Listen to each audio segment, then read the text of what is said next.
Everyone, कैसे हैं आप सभी। आई होप गाइज आप सभी बहुत ज़्यादा अच्छे होंगे। एंड जैसा कि आप लोग देख सकते हैं, आज हम हमारी 4.11 एक्सरसाइज स्टार्ट करने वाले हैं। एंड इससे पहले हमने जो 10 एक्सरसाइज सॉल्व की हैं, आई होप आपको उसमें किसी भी तरह की कोई भी प्रॉब्लम नहीं आई होगी। ठीक है, तो यहाँ पे हमारा 4.11 का जो फर्स्ट क्वेश्चन है वो है the perimeter of a rectangular field is 82 metre and its area is 400 meter square. Find the width of the rectangle. ठीक है, हमारे पास एक रेक्टेंगुलर फील्ड है जिसका मतलब जो कितना है 82 मीटर का है एंड उसका एरिया कितना है 400 मीटर स्क्वायर। ठीक है, तब हमें फाइंड क्या करना है, उसकी विड्थ को फाइंड करना है। ओके, तो हम यहाँ पे स्टार्ट करेंगे सॉल्व फर्स्ट वाला। ठीक है, तो यहाँ पे देखेंगे सबसे पहले हम लोग क्या कर सकते हैं, जो हमें गिवन है वो नोट डाउन करते हैं। तो गिवन में क्या है, गिवन हमारे पास क्या क्या है। यहाँ पे सबसे पहले जो फील्ड है उसका पैरामीटर कितना है, parameter of a rectangular field कितना है,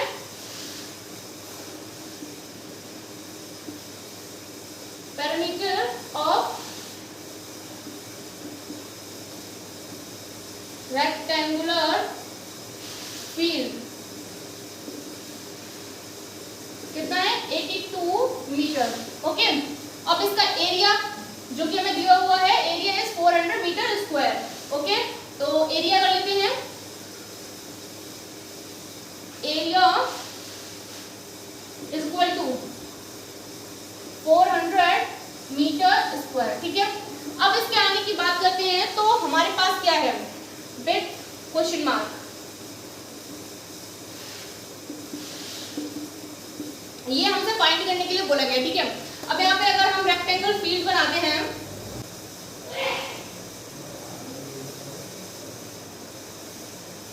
जो कि एक बन गया, ठीक है, डमी है, तो इसको हम y मान लेते हैं, इसको हम x मान लेते हैं। ठीक है, हमने अपना एक डमी डायग्राम भी बना दिया है।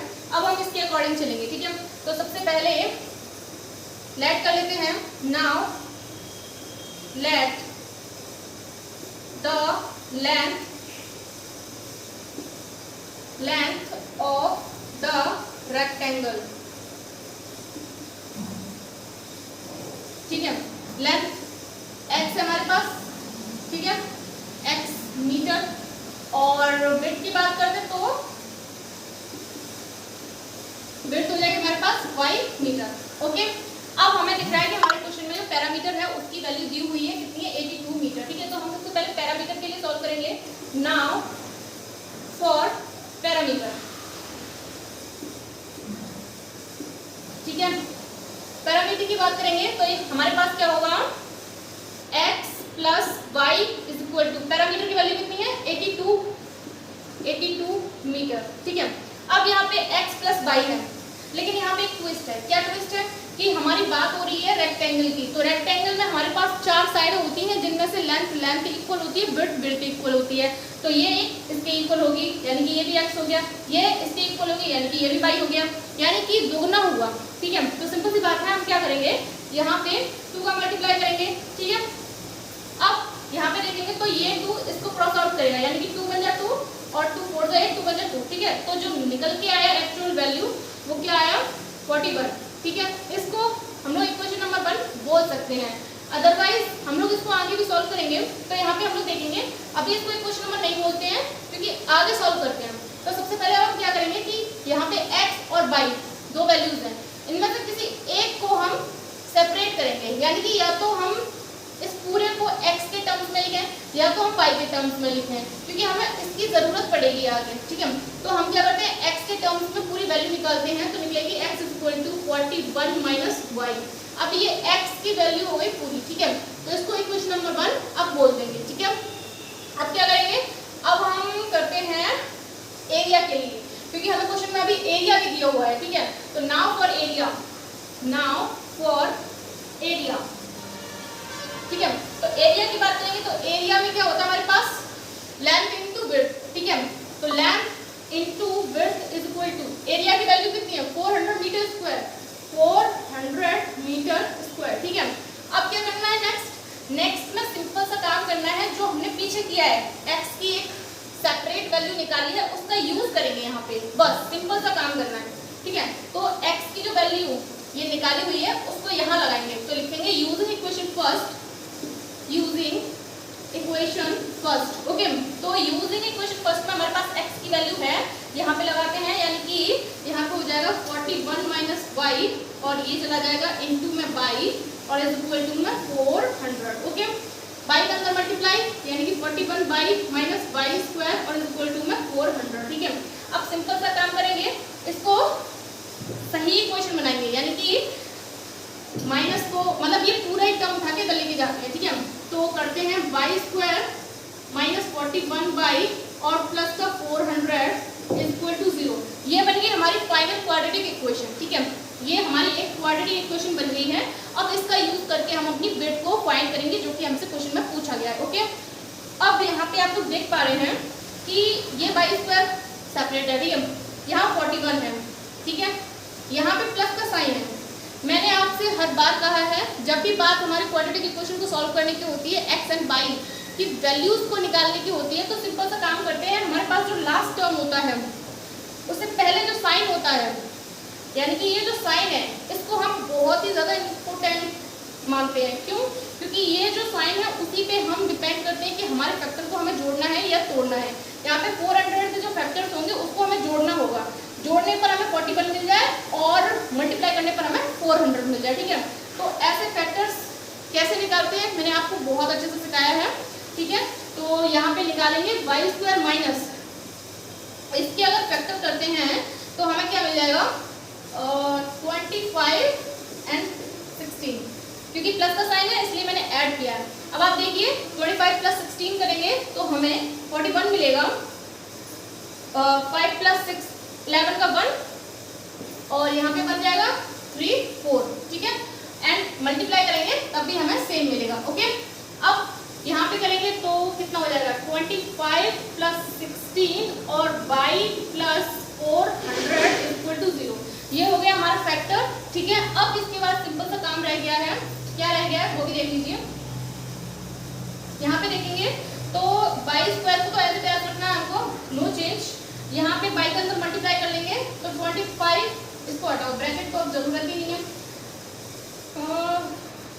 25 बाई प्लस की जगह माइनस हो जाएगा क्योंकि माइनस का मल्टीप्लाई होगा, माइनस 16 बाई और प्लस 400 इक्वल टू 0। यहाँ से हम लोग कॉमन वगैरह लेंगे थोड़ा सा, तो ये हुआ कॉमन और बाई माइनस 25 हो गया। एंड इसके बाद हम यहाँ से 16 कॉमन लेंगे बहुत ही आसानी से, तो 16 के बाद हमको जो मिलेगा वो क्या मिलेगा 25 बचेगा यहाँ पे। Okay, equal to 0।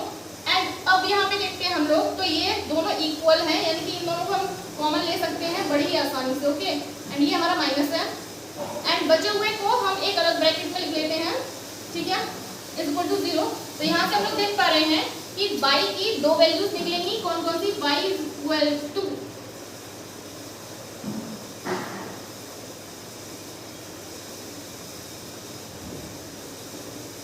यहाँ से y इक्वल टू निकला 25 और यहाँ से निकला y इक्वल टू 16। ठीक है, तो y इक्वल टू जो निकला वो क्या है 16 एंड 25। ठीक है, हमें फाइंड क्या करना था, विड्थ फाइंड करनी थी। ठीक है, और विड्थ हमारी क्या थी, हमने विड्थ क्या माना था y माना था। अब आप बोलो y की दो वैल्यूज आ रही हैं, एक 16 आ रही है, एक 25 आ रही है, तो बहुत ही सिंपल सी बात है, आप चाहो तो क्वेश्चन यहीं पे समाप्त कर सकते हो, अदरवाइज आई होप आप लोगों ने ये चीज़ नोट डाउन कर ली होगी। तो इसको हटाते हैं हम लोग। ठीक है, तो हम लोग को इस इक्वेशन की जरूरत पड़ेगी। अब हम क्या करेंगे, put in equation first, this value put in equation first, put in first. x की वैल्यू भी निकाल कर देख लेते हैं, अपने सारे डाउट क्लियर होने चाहिए। ठीक है, तो यहाँ पे x एज इट एज रहेगा इक्वल टू 41 माइनस 16 करते हैं यहाँ पे। ठीक है, तो कितना मिलेगा अपन लोग को, यानी कि इधर हो जाएगा 11 6 के 5 और इधर 3 में से बन गया 2। ठीक है, 25 मिला। Okay, no problem. Now again में करेंगे तो क्या हो जाएगा, सेकंड वैल्यू हमारे पास क्या है 25। ठीक है, तो x as it as 41 minus 25, simple सी बात है, कितना मिलेगा अपन लोगों को 60। यहाँ पे मीटर का भी यूज कर लो गाइस, ठीक है। तो अब आप देख पा रहे हो कि यहाँ पे जब हमने जो हमें बाई की वैल्यूज मिली हुई हैं उनका यूज किया, जो बाई की वैल्यूज मिली हुई है उनका यूज किया, तो हमें एक्स की वैल्यूज भी मिल गई, ठीक है, जो क्या है हमारी लेंथ, जिसकी हमें जरूरत तो नहीं है लेकिन फिर भी हमने अपने डाउट्स को क्लियर करने के लिए इसको सॉर्ट आउट किया है, ठीक है। लेंथ की वैल्यूज क्या आई है 16 मीटर एंड 25 मीटर, यानी कि लेंथ भी सेम है, विड्थ भी सेम है, लेकिन हमारा फिगर क्या है, हमारा क्वेश्चन क्या है रेक्टेंगल, तो रेक्टेंगल में हमारा क्या होता है लेंथ बड़ी होती है विड्थ से, ठीक है। तो यहाँ पे अपन लोग बात कर लेंगे सीधी सीधी, जो हमारी विड्थ होगी यानी कि length x is equal to बड़ा ले लेते हैं यानी कि 25 मीटर, एंड विड्थ की बात करते हैं तो विड्थ हमारा बाई है जो कि हम थोड़ा छोटा लेंगे यानी कि 16 मीटर, ओके। एंड ये हुआ हमारा final question, okay. I hope guys आप लोगों को फर्स्ट वाला क्वेश्चन बहुत ही छोटा सा था, आप लोगों को समझ में आया हो, तो आप इसे नोट डाउन कर सकते हैं कंप्लीटली, ओके। हम बात कर लेते हैं सेकंड वाले क्वेश्चन की। यहाँ पे लिखा हुआ है the length of a hall is 5 metre more than its width, okay. If the area of floor of the hall is 84 meter square, what are the length and width of the hall? Guys question बहुत ही ज़्यादा simple है, करना क्या है simple सी बात है, हमारे पास एक हॉल है जो कि रेक्टेंगल शेप में है, ठीक है, उसका जो लेंथ है वो विड्थ से 5 मीटर ज़्यादा है, ठीक है। एंड उसके बाद हमें एरिया भी दिया गया है, हॉल का जो फ्लोर है उसका एरिया है 84 मीटर स्क्वायर। तो सबसे पहले जो चीज़ गिवन है उसको नोट डाउन कर लेते हैं एंड उसके बाद आगे के स्टेप्स को देखेंगे, ठीक है। तो सिंपल सी बात है, यहाँ पे करते हैं गिवन में हमारे पास क्या है एरिया ऑफ द फ्लोर, कितना हमारे पास 84 मीटर स्क्वायर, राइट। एंड इसके बाद हमारे पास लेंथ दी हुई है लेकिन विड्थ के अकॉर्डिंग है, तो सबसे पहले हमें विड्थ फाइंड करनी होगी, विड्थ हमें पता नहीं है, ठीक है। तो उसके लिए सबसे पहले हम एक रेक्टेंगल हॉल बनाते हैं, रेक्टेंगल हॉल कुछ इस तरीके का तो बनेगा,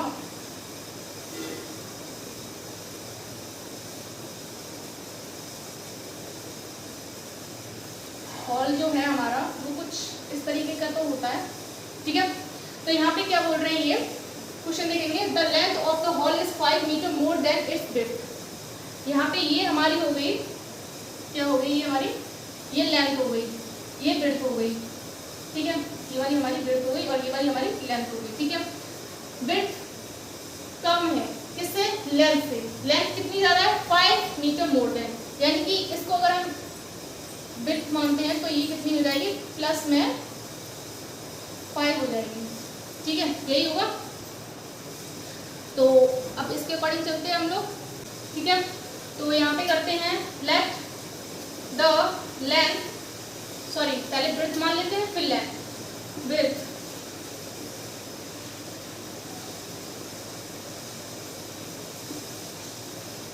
विड्थ ऑफ द फ्लोर कर लेते हैं या रेक्टेंगल जो भी आपको लगे सही, ऑफ अ हॉल, हॉल लिखा हुआ तो हॉल कर लेते हैं, x मीटर मान सकते हैं, ठीक है, और विड्थ हो गई। अब इसके अकॉर्डिंग हम अपनी एंड द लेंथ, लेंथ हमारी 5 ज़्यादा है, ठीक है, सिंपल सा है, क्वेश्चन पढ़ेंगे, देखिए length of a hall is 5 metre more than its width, यानी कि विड्थ से 5 मीटर ज़्यादा हमारी लेंथ है, ठीक है। एंड इसके बाद फ्लोर का जो एरिया है 84 मीटर स्क्वायर, यानी कि ये जो हमारा फ्लोर है मतलब हॉल का यही तो फ्लोर होगा ना, ये वाला, तो ये कितना है 84 मीटर स्क्वायर का, ठीक है। तो अब सिंपल सी बात है, हमें निकालना क्या है, लेंथ एंड विड्थ निकालनी है। हमें लेंथ एंड विड्थ हम लोग लेट कर चुके हैं, एरिया हमें दिया हुआ है क्वेश्चन में, तो देरी किस बात की है, किसी भी बात की नहीं, हम सिंपल सा अपना सॉल्यूशन करेंगे, ठीक है।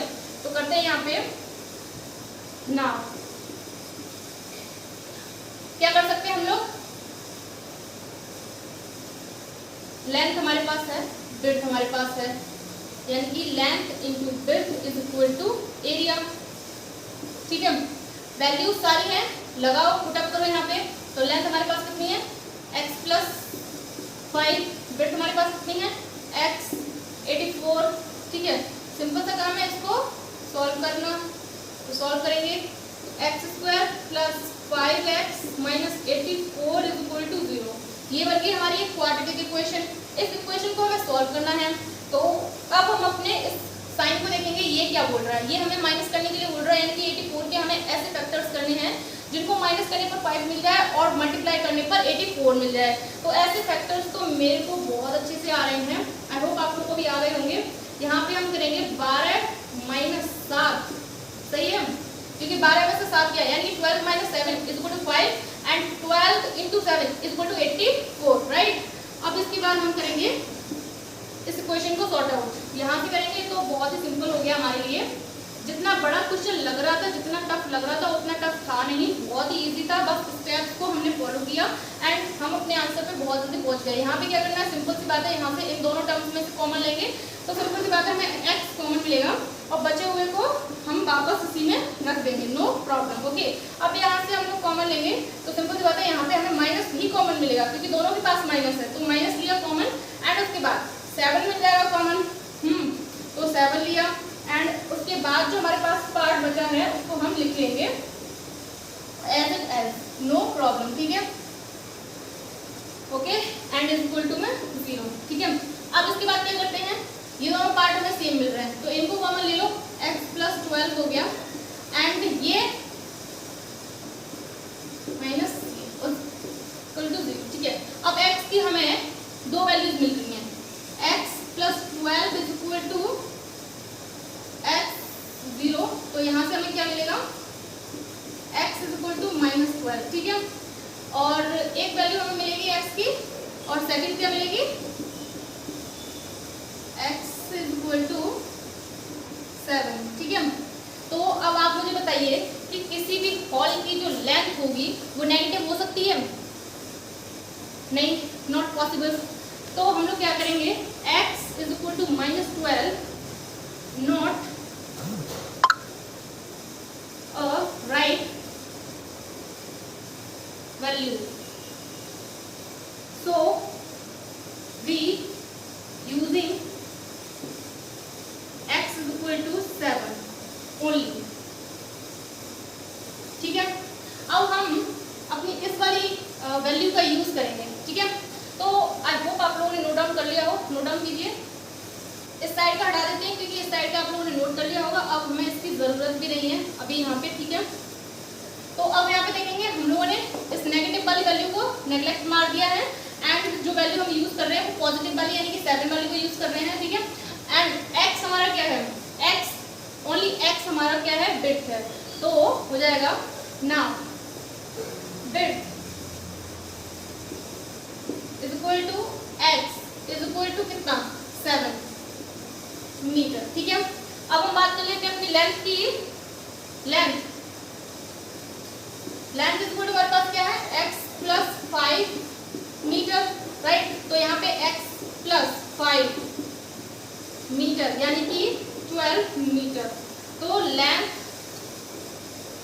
हमारे पास निकल कर आई